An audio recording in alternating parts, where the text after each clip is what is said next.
Hey guys, and welcome to the JST Compete Podcast. Here we've got Steven Fawcett, Jak Cornthwaite, and myself, Kyle Clark, and we are going to be discussing all topics on fitness. So today's topic is how lifestyles differ or can differ and affect your approach to training. So let's get started with you, Steve. Yeah, what's your thoughts on this matter? Yeah, it's probably what we kind of come across in terms of questions and issues the most with our individual athletes and also all the guys that are following the competition program. And I think it's a topic that's kind of confused and kind of muddled up across the whole of the competitive industry. Everyone wants to follow their idols and do what they're doing. Back in the early days of CrossFit, everyone just followed Froning and just tried to kind of replicate what Froning was doing, and that was just a natural thing. And as the sport, or as CrossFit has progressed, and the level of competition has got to the point where we're kind of near maximal of human potential, physical potential. The changes and the lifestyle changes and the lifestyle differences are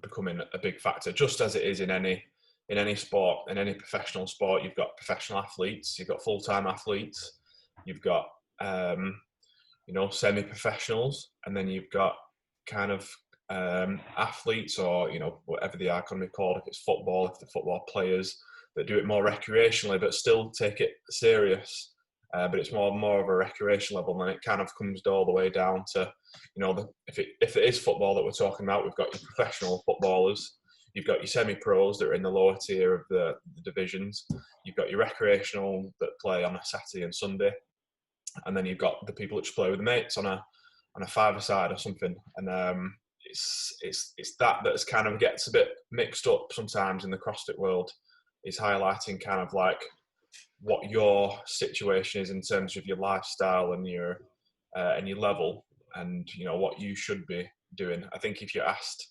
any recreational footballer to do what a professional full-time footballer is doing, someone in the Premiership, they turn around and say no chance.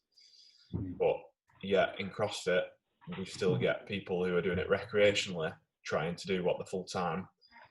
On that, what about if a athlete or someone, like in football, you have to be scouted to get good enough or move up leagues. Yeah. As a CrossFitter, someone can just literally go, I'm going to try and be an elite athlete. And then they sacrifice so much. So how do you know if you should maybe take that jump? Or I know you're talking about based around lifestyles and that, but what about someone that has got that chance?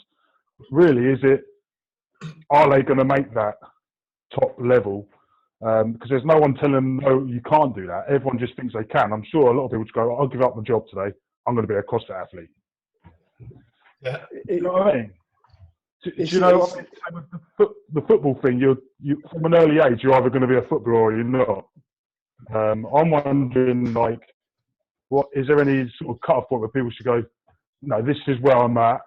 I should be doing this because of the lifestyle I've got, not just give everything up and go for it. So the amount of people that have probably come up to myself and Steve and said, I want to go to the CrossFit Games. Can you get me to the CrossFit Games? It's definitely more than two hands. The amount of people that have come up to me and said that. And first of all, you got to be realistic. If you're mid-30s and you're just starting CrossFit, you're not going to the games. Let's be honest. Let's be brutally honest. You're probably not going to go to the CrossFit Games unless you've done a sport previously at a very high level, like rowing or cycling or whatever else, and you've got a very high athletic potential already. Obviously, for younger people that are kind of coming up through teens. There's more of a opportunity there for them, but obviously they've still got to balance that with their education and everything else. Obviously in football, there's the opportunity to still be almost professional, or pretty much professional, and do your education at the same time. I'm not 100% sure how the football system works. Steve probably knows a bit better than me. But yeah. I think it's if we compare, I know we're comparing to football there, but if we compare to another individual sport, let's just say tennis, individual and tennis. Like you have to create your own opportunities through your own performances. So like, you know, again, I don't know how the full tennis kind of systems work, but I'm sure there's local competitions that you have to win to then get to qualify for national competitions. Once you go into a ranking system, and then off the back of that, you can then earn an invitation, or you earn the rank to be able to then qualify for European or international competitions. And it's the same in CrossFit there, where you kind of have to the ranking system is kind of like the open, which will then give you the other opportunity, the opportunity to go to a sanctioned event, and then you get your opportunity to try and earn your right to get to CrossFit Games. And there's all the kind of like local other competitions, like your anal trials and your bits and bobs, Battle for Middle Grounds. There's plenty of them around the country, which you have to do the qualifiers for, and you have to earn that opportunity yourself. I know in football, you can be the best football in the world, but if you've not got that opportunity to, play in a club, then you're so right there, Steve. So before CrossFit, I did sailing, and you obviously came up through it as a teenager and everything else. And like you say, you did your local competitions first, and if you were good enough, you got on like the regional squad, and then you did your national competitions, and if you were good enough, you got on the national squad, and then if you were good enough, then you competed internationally. Obviously, when you're a little kid, you're like, oh yeah, I want to, be as good as I can. I'd like to be Ben Ainsley or who else. But if I was like, kind of just your regular sailor, I'm not going to come into, say, like the clubhouse one day and be like, I am going to be the next Ben Ainsley. It's almost like CrossFitters do have this. Some people do have an unrealistic expectation that like they're going to make it happen. I don't know. I don't know why they do it as well. There's actually. I actually believe. Do you know what I think it is? Because I think that no one else tells them any different. Everyone says, no, you can. If you put the hard work in, you can go to the games. I think a lot of coaches do say it to people. There's an early video of it's just like a compilation video of the games, and Fronin said it. Fronin said something. I can't remember exactly what he said, but it was just like, you don't get you don't get someone start throwing free throws and say, I'm going to be in the NBA next year. Like you don't get that, but you get people in CrossFit saying that, and I don't think people appreciate the time and the effort and the lifestyle, which we'll get into, which is the initial question, which is what we're on about. How you have to kind of like pan your life around getting to that top level, because you can kind of do. I guess you can do it in any sport, but because you can do what they're doing at the games in your home gym or in your local gym, you feel like you're closer to being able to do it. But yeah, I think again it's just another one of those things that it's a young sport, and I don't think like 10 years ago you could probably train for a year, and if you did have a bit of a background in a good athletic background, you could probably get yourself pretty close to the games or even be there. But the way that it's developed over 10 years. You know, guys are snatching 130 plus, girls are snatching 90 plus, and being able to run, you know, 6-minute miles, if not quicker.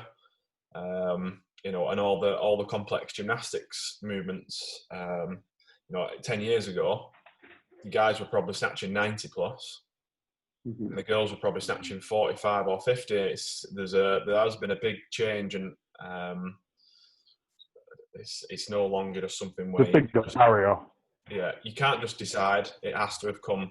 There are a lot of factors. There are a lot of factors go into it. Which probably what you're going to go through now with the lifestyle. How? So amazing.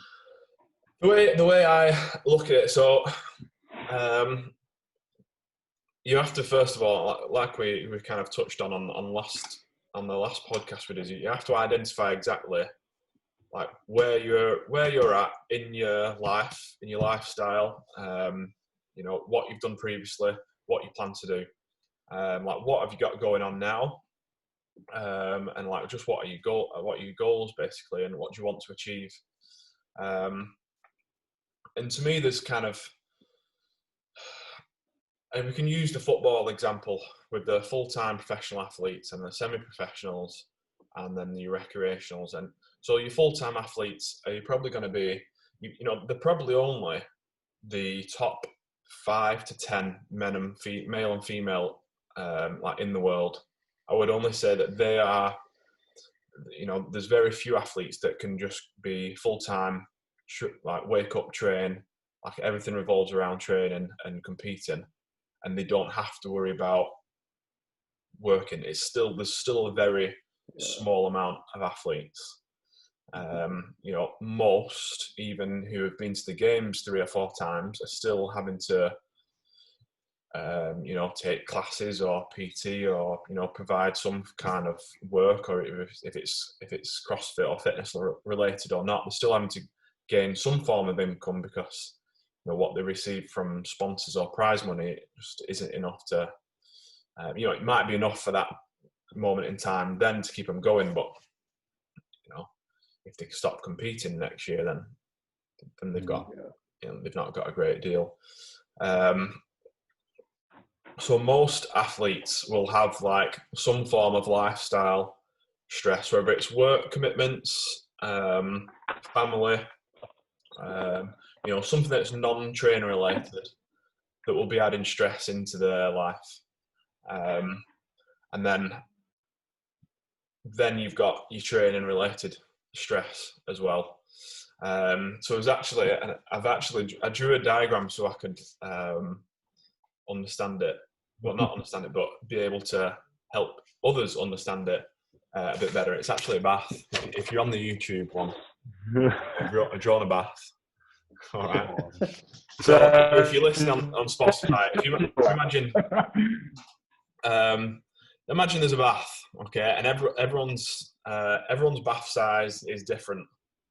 All bath sizes are different. Some hold more water, some hold less. And you've got 2 taps of water going into the bath. And you've got, on one tap, you've got all the training related stress. So you've got volume of training, intensity of training, frequency of training, just the general CNS loading, and anything that's kind of encouraging the sympathetic nervous system to get fired up. So, you know, just your day-to-day, your physical loading and the mental loading that's everything that's basically just training related. Okay, and you've got that coming all out through one tap and filling up this bathtub, and the bathtub is in effect your body and your central nervous system. And then you've got another tap, which is, like I mentioned before, the lifestyle stress. Okay, and there you've got your work commitments and the work responsibilities that you have, and then your family commitments, and, you know, if you've got kids or elders that you have to look after, or pets, or stuff like that. And that's also could potentially be more sympathetic nervous system. So you've got those 2 taps just firing in stress, firing in load into the bathtub. And the body can take so much of that. Okay, and if you have the training, you have all the training stress, and you have all the lifestyle stress, then there's going to be a point where the bath gets to like an optimal level that you need to kind of like manage. And then there's also, you've got your sinkhole, which is where the water's flying out at the bottom of the bath. And that's just what you're doing to recover. What you're doing to recover from the stress that you're putting into the bathtub or putting onto yourself, into your body. So whether it's, the three main things are going to be nutrition, hydration, sleep, to help that water run smoothly out the bath. And then your other stuff like how many rest days and recovery days you're taking. Are you going through deload weeks and like an off season where you can fully just kind of like take a little bit of take the training load, reduce the amount of water coming out of that tap. Are you doing stuff like your relaxation and meditation and just generally stuff that's encouraging your parasympathetic nervous system? Just stuff to relax and recharge. And like I said, there's an optimal level for everyone.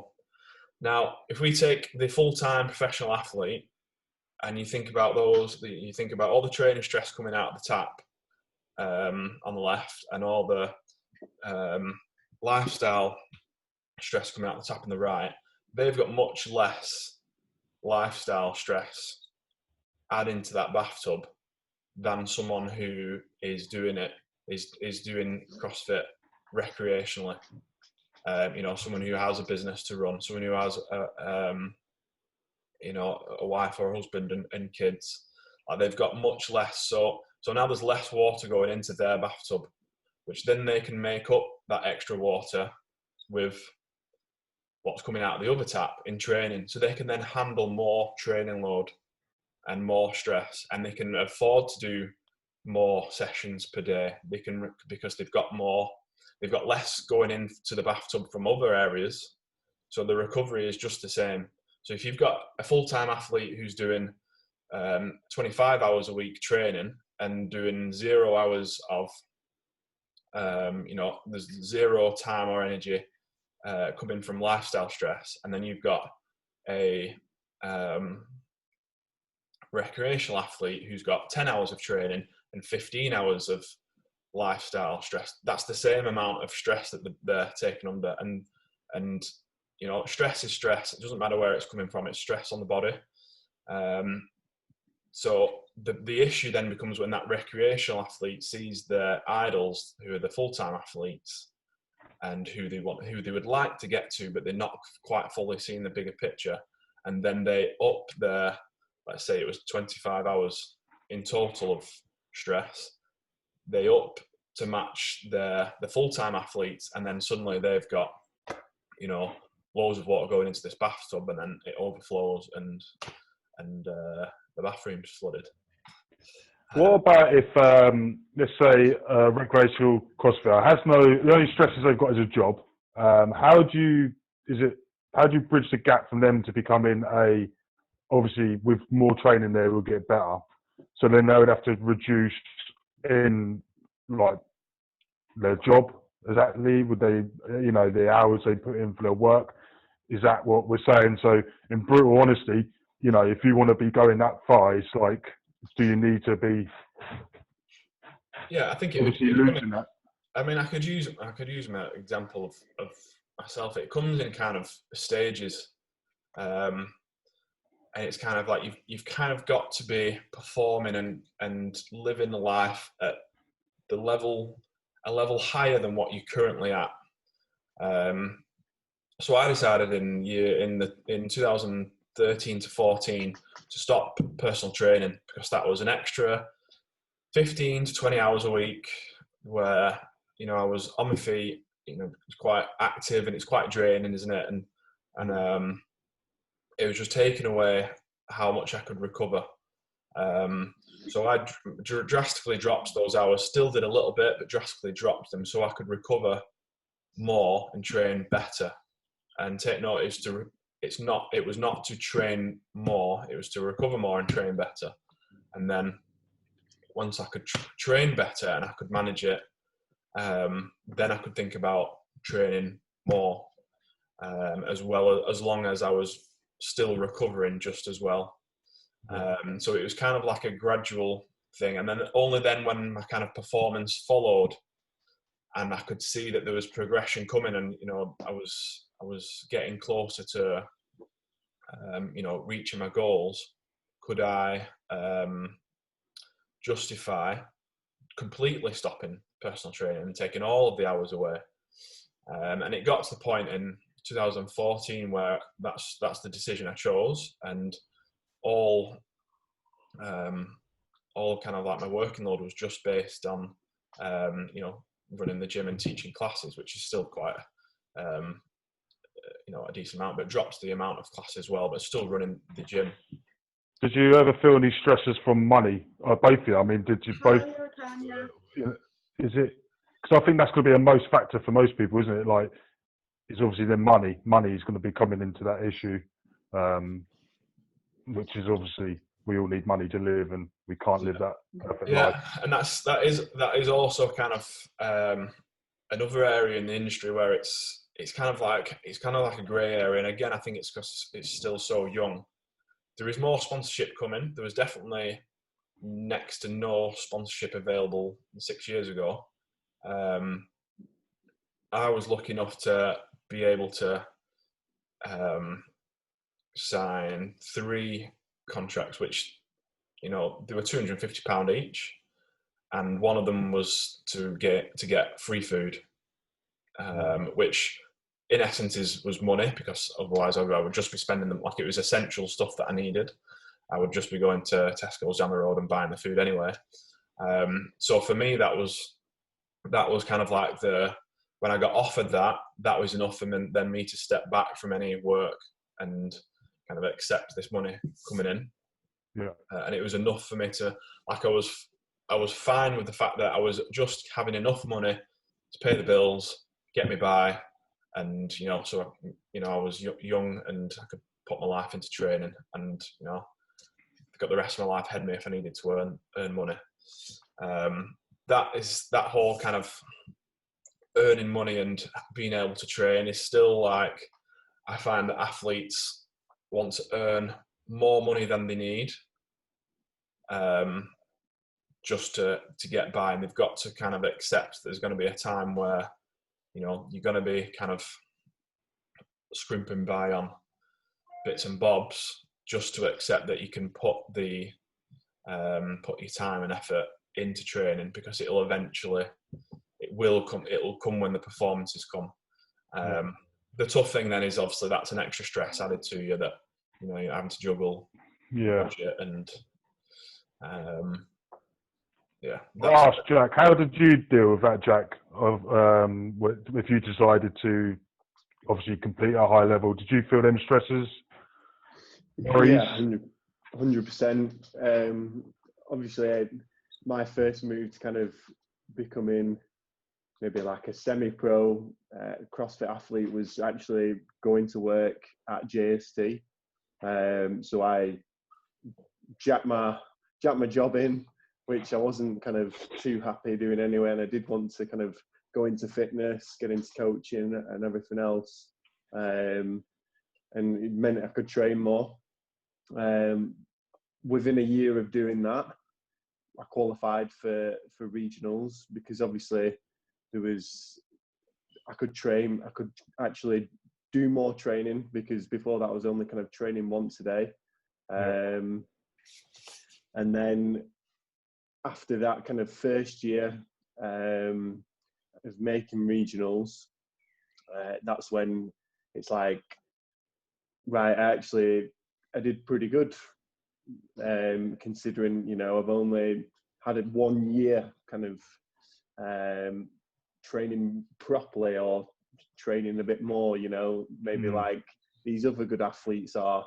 So then that's when I was like, right, you know what, I'm gonna kind of cut down on the PTs and the coaching a little bit more, and try and push on and see if we can get better. And then 2 years later, I was kind of just outside of qualifying for the games. I was finished 7th. Do you know what I mean? Yeah.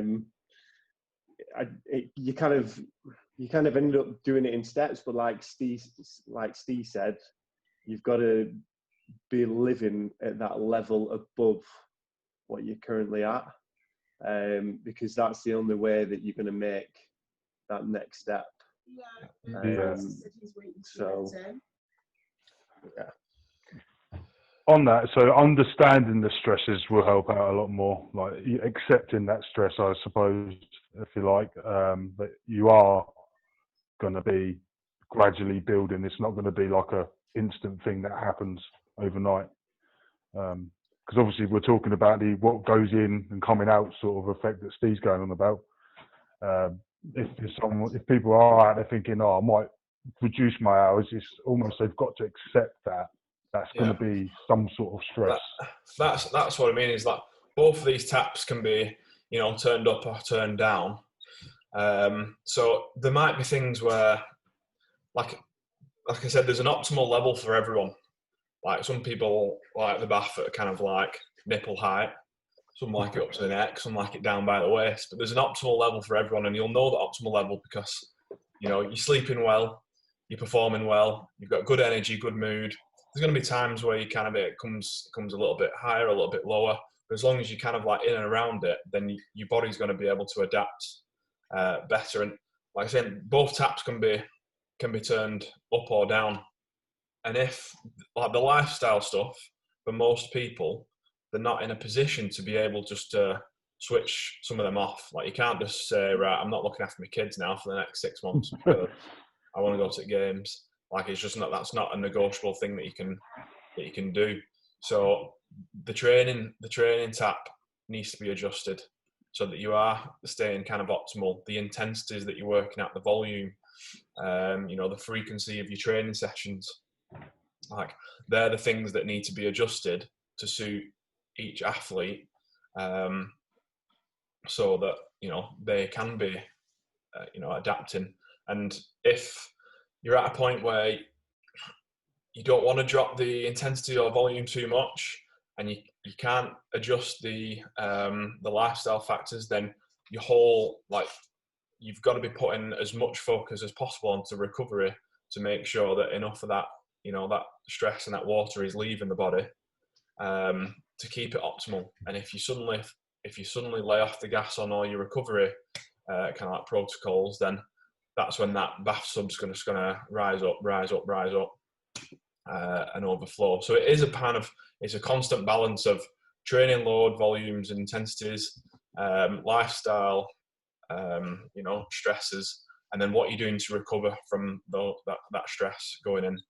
I think for the people that are maybe like 23 or 24 and they don't really have, they don't have any kids or they don't kind of have any other stresses.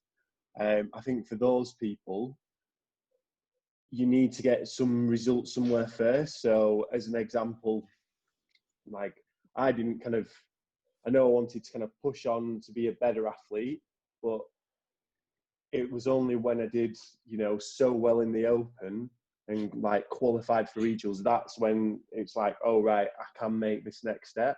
Yeah.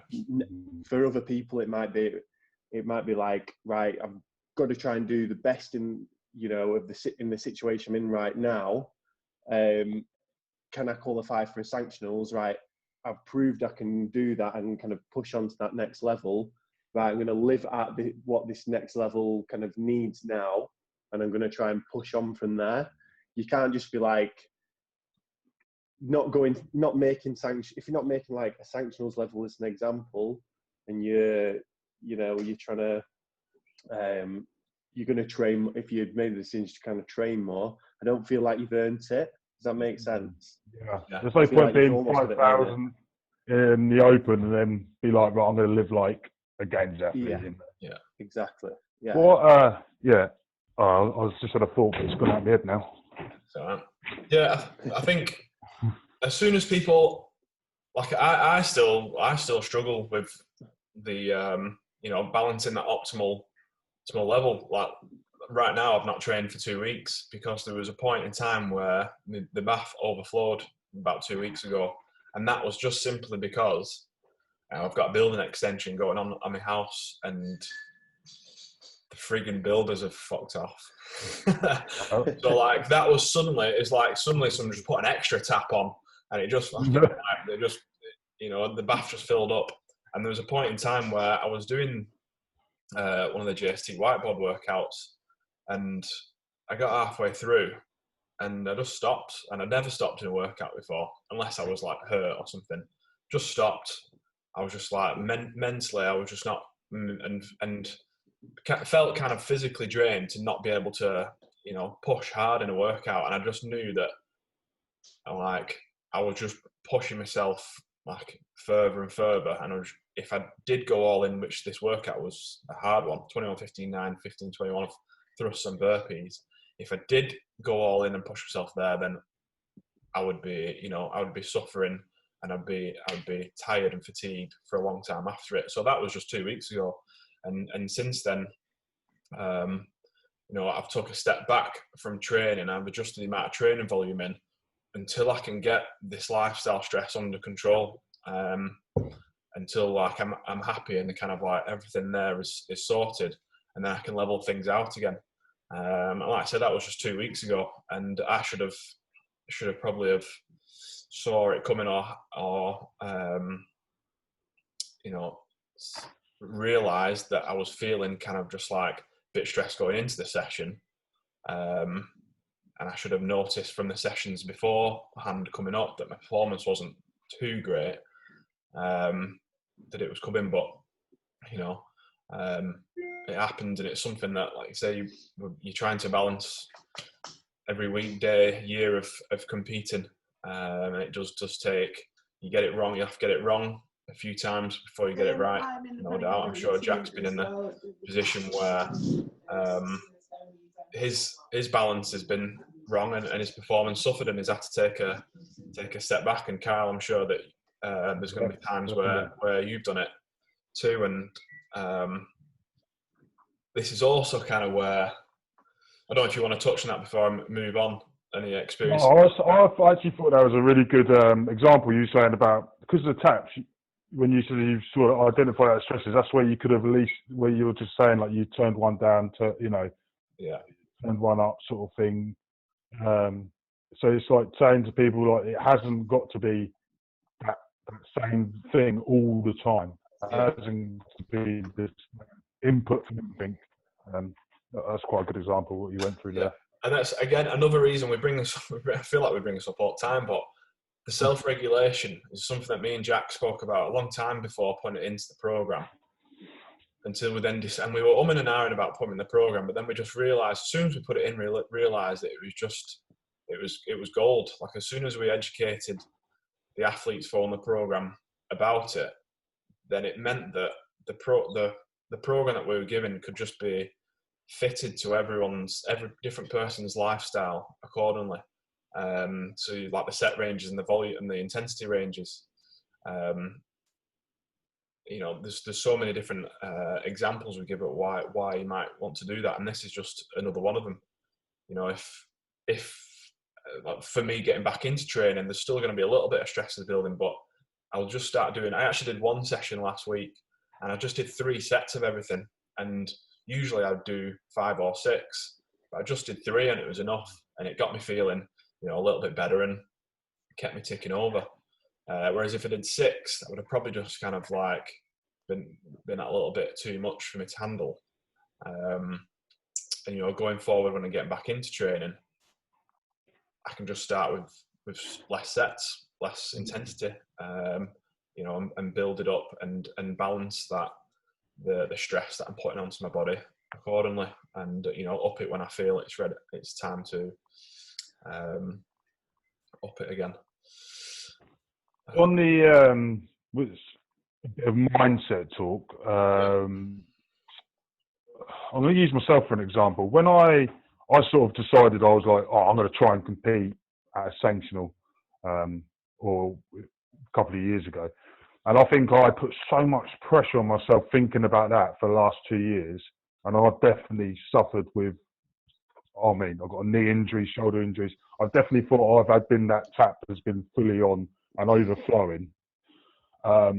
What sort of mindset should you have in, because you want to reach your goal, and I suppose you guys have done it, wanting to reach your goals, but where I just kept on focusing so much on it, I trained through so much other stuff, I think I added more stress to myself, and I think I caused my own injuries through that stress. Yeah. So, first thing I would have looked at, trying to set, when setting that goals, being right, I'm going to go for a sanctional, have a good idea of what tools you need to get there first. So say you need, a 115 snatch and a 140 clean and jerk, right, I need to get them first. As a rough guide on a 20-minute watt test, am I getting 300 watts plus? As a guide, gymnastics wise, am I doing 100 plus on the 5-minute AMRAP test? Once them are kind of ticked off, then you can be like, right, pretty much at this sanctionals level now, this is the time to kind of, really try and push on and qualify for one. So rather than trying to put that stress on yourself kind of straight away, is that plan in place for you to kind of tick off them things that you need to get before actually trying to qualify for it? Yeah. See, I don't know if you want to add to that. Yeah, I think makes sense. What Jak says there, it comes down to just kind of, rather than sometimes looking at the big picture of getting to a sanctionals event, or it used to be getting to regionals or getting to the games. It's quite a big journey to get there. So sometimes it can be quite, hard to deal with the amount of pressure and feel like you're getting closer because it's such a big goal. But like Jak said there, just breaking it down into smaller, more performance based goals around you, like getting, is it 5 kilos that you need to put on your snatch, or 10 more reps on a 5-minute AMRAP test, or whatever it is, and then breaking that down. Once you know how much you need to improve, breaking that down again. So that's kind of like your training goals. And like I said, I think most sanctional athletes, they have a job, but I would say there's few that have a kind of full-time stressful job. I mean, stressful, mentally or physically taxing job. Some will, don't get me wrong, there will be some that can do it. And, those are the athletes, if they're there at a sanctional event, they're young, they're dealing with, they're still able to, do loads of other stress. Let's take Reggie, for example. He's getting to Wadapalooza. He works 36 hours a week on a construction site. That's where if you turn that tap off, and then you imagine how much more full his bathtub can get from all the training he can then do. That's when you've got a serious athlete. But most will kind of have a bit of a balance of both at sanctional level. So you need to kind of then, identify your balance, and does it kind of fit in with, the other athletes that are there that are able to qualify. The other thing I'd add to that as well is, when you said, Kyle, right, I'm going to try and qualify for a sanctional. Yeah. Had you done any kind of national competitions before that and come on the podium at them? No, it was I literally just decided, I was like, I think my potential could get me to that, and I thought I could do that. So I just literally applied myself, because I didn't really have no one else telling me different. And I just thought that's the way we do it. And I applied myself to doing that. And I literally went from scaffolding. I just stopped scaffolding, just started coaching. I got a few hours. I just changed it. But I think I just completely stressed myself into in a poor physical state. I'm not even really my shoulders are slightly getting better, but I'm nowhere near thinking I should come back to training competition style for a while. I think that was progressive overload of myself, but also like I think it's good that you just gave that example, Jak, because it's actually made me think from like how I've maybe come back to this thinking, my lifestyle is, I am 32 anyway, but actually thinking maybe I should tick off little goals before I start adding that stress again. Yeah. Because the other thing is like these national kind of competitions now. Obviously, the level of CrossFit has got it's got quite a lot higher the past few years, especially, and there's some decent prize money at these smaller competitions as well, like £500, £1,000 at some of them. Like, try and take a few of them before you make the stepping stone to sanctionals. It comes back to the example I was using with football. Like, if you're a conference football player and you want to get to Division 1, you need to win the conference, and then you need to win Division 2 before you get to Division 1. It's true. Like, you kind of need to like go in the stages again where, you'll win something. Like, you do have to win before you can go on. Like, I know it's you put yourself in a competition where you feel what winning feels like, and I know that you're not going to be like satisfied with that, but you need to kind of go through that, and then the next one is like challenge yourself, but make it a realistic challenge where you can compete like in and around, and only until you've kind of got to the top of that division do you then start looking on at the next one. And an example again is in CrossFit is just the open regionals and games format. I know it's like the open sanctionals games now, but like for me, the first time I did the open, I came 180th in Europe. Was lucky enough to be called into CrossFit Clitheroe's team for the European regionals, and then but I was at that level. I was at Europe. I was at team regionals level. Like I could mix it with the rest of the people that were competing there. And there's some things that I won and some things that I fell behind on. But that was my level. And then I could see that it's held on the same weekend. The individuals who are that step ahead, and that step ahead equated to 140 places in the open that I would need to catch up. So then it was the open's great because you can see all the results of everyone. It's like, right, well, I need to be able to beat this score on this workout to get this level, and just kind of using that as a way of setting performance goals, like Jak said earlier, to kind of make sure that you are just getting kind of closer and closer. And then when you qualify for regionals, I think the first time I did regionals, I came like 36th or something. Mm-hmm. So I think there was 60 at regionals then. So I was at regionals level, but I was a long, long way off top 3 and qualified for the games. And that process then was on repeat for another 3 years of working my way up that kind of those divisions, so to speak, and the leaderboards until I reach my goal. And it's just the same whether your goal is Rainhill Trials, rocket category. Like, first of all, you might need to start in was the bottom one Wood and work up to Kennedy and then Rastrick, if that's the right order. Like, you need to go up in those divisions. You can't just be at Wood one time and then expect the next time you do Rainhills you're up at Rocket. Like, you just got to be like, realistic goals will help keep motivation and take a little bit of the stress off. Like that you're putting on yourself. Unrealistic goals can you can start putting yourself under a lot more pressure than is needed. Definitely in that.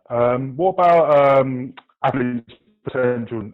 Do you feel like, I don't know if this is going a bit off topic, but do you feel like people have an optimal performance level, and that's where they're going to be? Do you understand what I'm saying? Like, definitely. Everyone's got a level, a physical level, and I think some people can maximise that and get the most out of it. And some people don't get anywhere near it, but some people don't want to get anywhere near it. And then there's people that want to get higher than the level they can physically get at. I think a lot of that level is determined in what you do in your upbringing, in your from when you're born to when you're fully developed, 19, 20, 21 years of age. You see everyone that's at the top of the game we're talking about CrossFit, and top of the game in CrossFit have been competing or doing some form of high level sport, which has increased the capacity to be able to handle, so that the training stress that they handle has less kind of effect on the body, so they can handle more and they can perform to a higher standard. Fraser, having been a Olympic weightlifter, and I'd only heard, I think it's Elliot Simmons on Kratos Chat's podcast, he'd said that he used to be a cross-country skier, Matt Fraser, which I didn't realise. Really? But we know the VO2 maxes that cross-country skiers have got. They're some of the highest in the world. So he's then gone from, before getting into CrossFit, being an Olympic level weightlifter and building the capacity that he has through cross-country skiing. So he's given himself a foundation for his potential as an athlete to be absolutely huge. And I'm not too sure on Tia's background, but I'm sure she ran. She's also competed at the Olympics, and I think she won Commonwealth gold, didn't she, in weightlifting? So again, we've got both two ends of the skill and the capacity threshold that are super high again. Which it just backs up what we say when we talk about periodization and making sure that when we go into off season, we're working on skills and we're working on capacity and building that up to its highest possible before bringing it back together. And Tia and Matt Fraser are just examples of that over a lifetime rather than over a season. And any athlete that's at the top, look at the top 10 games competitors. I know that Björgvin was a semi-professional football player, and he played every sport under the sun.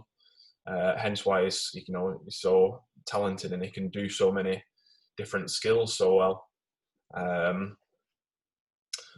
I played every sport you can even imagine and think of from when I was 5 years old up until 18, which I put down. I put a lot of my kind of performances and where I got to as an athlete down to that fact, is that I did so much and developed so much as a child and as a teenager, that my capacity to be able to handle different lows, different stresses and intensities, and whether it was weightlifting, gymnastics, sprinting, changing direction, jumping, like I could pick anything up because of the background that I'd given myself over that time.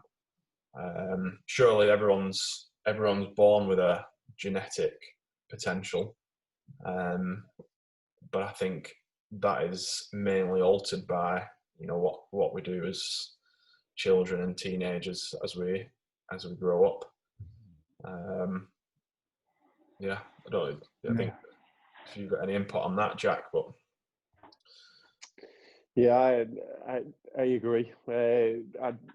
Obviously, most CrossFitters that we know that are at the games have had some high level or been at a decent level in youth sports that they've done. I think probably the only person that hasn't is Sarah, maybe. Yeah. Which is quite interesting, but I do think there is, people have got. Everyone's got the ceiling that I think's probably been created, before they're 20 years old. And when someone comes into CrossFit at 24 and they're like, right, I'm going to games, it's like, yeah. Kyle, what was your background before you started CrossFit? I done football. I played district level football. I had trials for Southampton, Arsenal. I Right. was young. I gave up when I was like 14, 15, because obviously just my lifestyle just changed, and like obviously going out drinking as a young. Oh, it's just crazy. Yeah. But, So I mean, there's a. Go on. I was just to say that at that point there, as you said, you just kind of sacked off from 14 or 15 up until when you started CrossFit was when we 24. There's 10 years there of where you've missed out of potentially, developing your potentially developing your potential, your ability to be able to, get to high level. What's interesting as well is, let's take Jane Edie, for example. She's, she was an ex-England international. She played for Man City. She went away to America and did a scholarship playing for Texas A&M, which is a good standard out there in America. Represented the country, I don't know how many times, but quite a few times. Her capacity, as me and Jak have fully well experienced, for endurance and running and kind of just like anything that's relatively low skill and just requires you to kind of like work hard is enormous. And is that a replication of what she's done there? If she's got to the highest level in football, and by doing that, she's just played football since she was a kid. Like, did she play hockey, netball, and other sports and build a bigger skill base? Or has she just gone football and built whatever skills are needed and capacity needed for football to the highest level?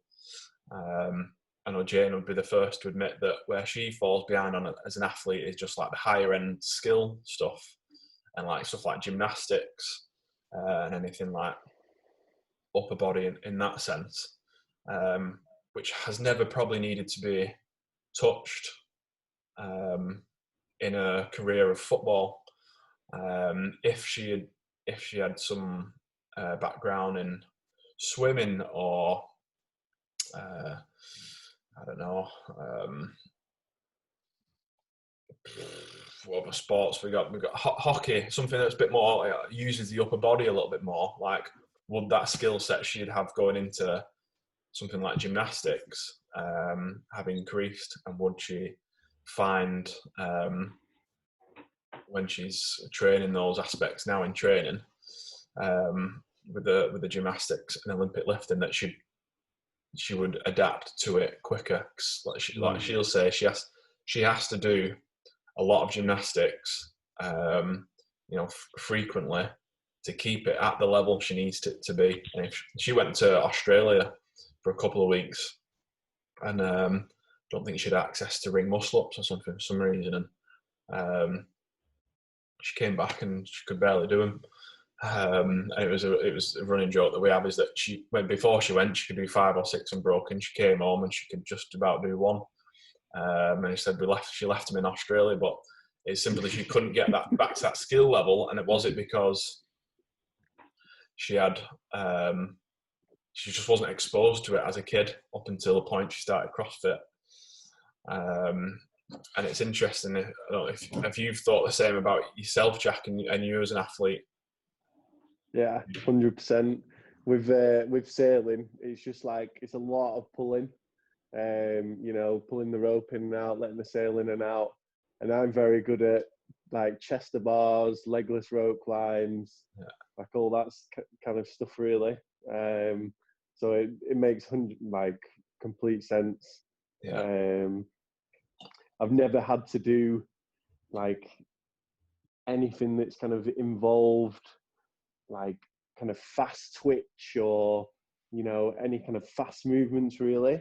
So when it's like came to like sprinting at the games, I wouldn't say I was particularly good at, or just like being a fast moving person in general. I've always been like, just keep moving at a moderate kind of grindy pace, just like, slog it out, really. And when I've come to CrossFit, it's just been, it's just been the same. Those are the events. It's those pulling pulling events like the strong money type stuff and the sloggy workouts where you've always kind of excelled, isn't it? Yeah. And it's interesting as well is that sailing, I presume you sat down all the time in sailing. Yeah. And you stand, I mean, we could get you to stand on one leg now, and I'm pretty sure you'd be wobbling all over the place. Which then pistol squats, we know pistol squats are something that you don't, you're not great at doing, you don't enjoy doing them. And is it because for a lot of your athletic career, you spent sat down sailing? Yeah. There's just another examples there of like what you're doing as an athlete, or what you've done as an athlete up until the point you start CrossFit, where you're then going to get challenged on pretty much every skill going, sat down, stood up, changing direction, climbing up ropes, lifting weights. You're going to get challenged on it all, and whoever, the best athletes can do it all. And I suppose that comes into where, like, even lifestyle people with jobs sitting down at offices, they might have been sat down for 10 years without even doing anything in the sport, or, like, there's certain jobs out there that just are not good for sport anyway, are they? They affect it in that sort of way. Yeah, absolutely. And that's again where anyone's listening to this has got to identify what they've done, what they've done previously, what position are they in now.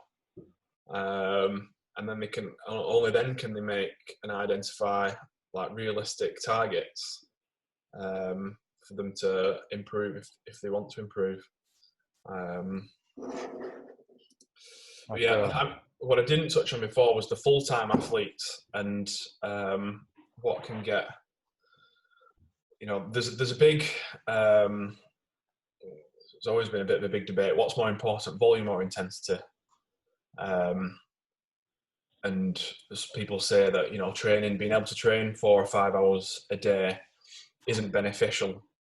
But the context is what makes up the answer. And if it's a full-time athlete who can train 5 hours a day and they can recover enough to be able to continue to keep training, and they're not putting the body like in too much stress, then why shouldn't they be training 5 hours a day? But it comes down into the demands of the sport. How much do they have to be able to perform when they're at a competition?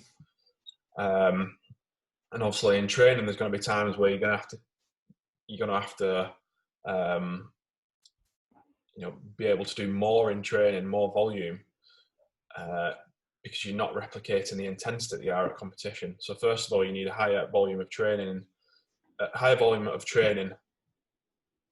in training, and then when we're a peaking athlete, so when you work into competition, the volume gradually drops and the intensity rises so that it would match that, or be as close to as if possible to that of a competition. And for full-time athletes, like I said, that training load and what comes in on that tap can afford to go like to the top of the bath and come back down, because there's nothing else that's going to go in through any other tap. So they can use the model of like a super compensation, where you chuck in training stress at them. They're taking loads and loads and loads and loads and taking on as much as they can. And there will be a point where the bath overflows and they fall to bits, but it's like managing that. And then as soon as you kind of drop that load, that's when the body would adapt and compensate, and that's where the top end performances will come. And that's how a full-time athlete can manage can manage the amount of training volume they can, because all they've got to worry about is that one tap going in and the plug hole going out. And they'll be on the brink of coming down with colds and flu and just like sniffles and just fatigue. But because they can put the whole life is either training or recovery, as soon as they sprinkle some in from a different angle, that's when it kind of falls apart. So for the recreational athlete, it's less going through stages of like high volume training, because it's pointless going through a high volume phase of training, because they'll not be able to sustain it. They might be able to do it for 1 or 2 weeks, but it'll soon catch up. Like the bathtub will gradually get higher and higher and higher, and they'll be able to go higher, and the performance will potentially start decreasing until then it's too much, and then, you know, bath overflows and you've got to get a plumber in to fix it. Get the plumber in. So they can't really do that super compensation model of just like overload, and then relax. They just kind of got to keep it around optimal. Work on the movement mechanics. Work on the skill set of the stuff that the weaker on, whether it's gymnastics, Olympic lifting, you know, and break those movements down like we do in the open programs. Break them down over the season. Build the elements of a skill up. And then be gradually increasing their energy systems, or improving the energy systems as they go, and then just bringing them together. And the volume and the intensity, it does go up and down across the year, but the general strain that athlete is under, you know, it can't go super high. If it goes super high, then they fall into bits. And that's kind of why, like, there's a big misconception of, like we said at the beginning, is that someone watches a Rich Froning video, sees him doing 4 or 5 metcons a day, and we've all done it. We've tried then going away and doing it and living off peanut butter, and you know, it doesn't work. It doesn't work. It might work for him because, you know, at that time when he used to do it, he didn't do anything. You know, he didn't have 3 kids. He didn't have you know, a business like CrossFit Mayhem and Mayhem Athlete and whatever he's got. And even now he probably has people running them for him. But there again is just a perfect example of he got to that point in 2014 where he won it for the 4th time, the games, where he, I think it was not long after, it was around at the same time did he have they adopted a child. And it was at that point he identified that he can't keep doing what he's been doing, or he could, but then he'd been neglecting stuff in his lifestyle, his wife and his kid. So he identified that, and he identified that he could still compete at team and kind of not have to put so much volume intensity into training, but still be a decent, still more than most of us. And he could balance the lifestyle factor as well, and that's where he's been for the last 4 or 5 years, and he's happy with that balance that he's got. I think, you know, it's quite wise of him to be able to identify that and make the decision, as he's probably one of the first to kind of make that switch, and one of the first top athletes to make that switch, and that be based around the fact that he identifies that his lifestyle stresses would be adding to training stress, and it would be too much for him to do. So yeah, I think if the Froning examples is a good one. Yeah, it's a good example, especially to put it into perspective, isn't it? So yeah. So how are we feeling, guys? Feel like we covered quite a bit on this. Yeah, like usual, we had a little bit of a detour. Always happens. I think that's what makes it. That's what it's about. A little detour into other areas. Yeah, just step the foot in. Yeah, hopefully everyone's enjoying topics that we've covered. And if there's any of you JST athletes that are listening, got any requests, then drop us either a message on Fitter or, you know, comment on YouTube, and we'll pick them up somehow. Yeah. Just also, if anyone's got like any further questions on them topics, drop them in the comments on Instagram and stuff. And obviously, if there's, you know, a few little bits that we may have missed, like, it'll be good to in future to wrap up these podcasts with just like answering, you know, 4 or 5 questions that come in. So like Jak says, if you've got any questions, pop them in, and we'll do our best. Just before we go, guys, don't forget to subscribe to the Spotify account if you haven't, and the YouTube account, so you can keep your eyes and ears peeled for the next episodes coming. Apart from that, thank you for listening or watching, and have a good day. See you later. See you.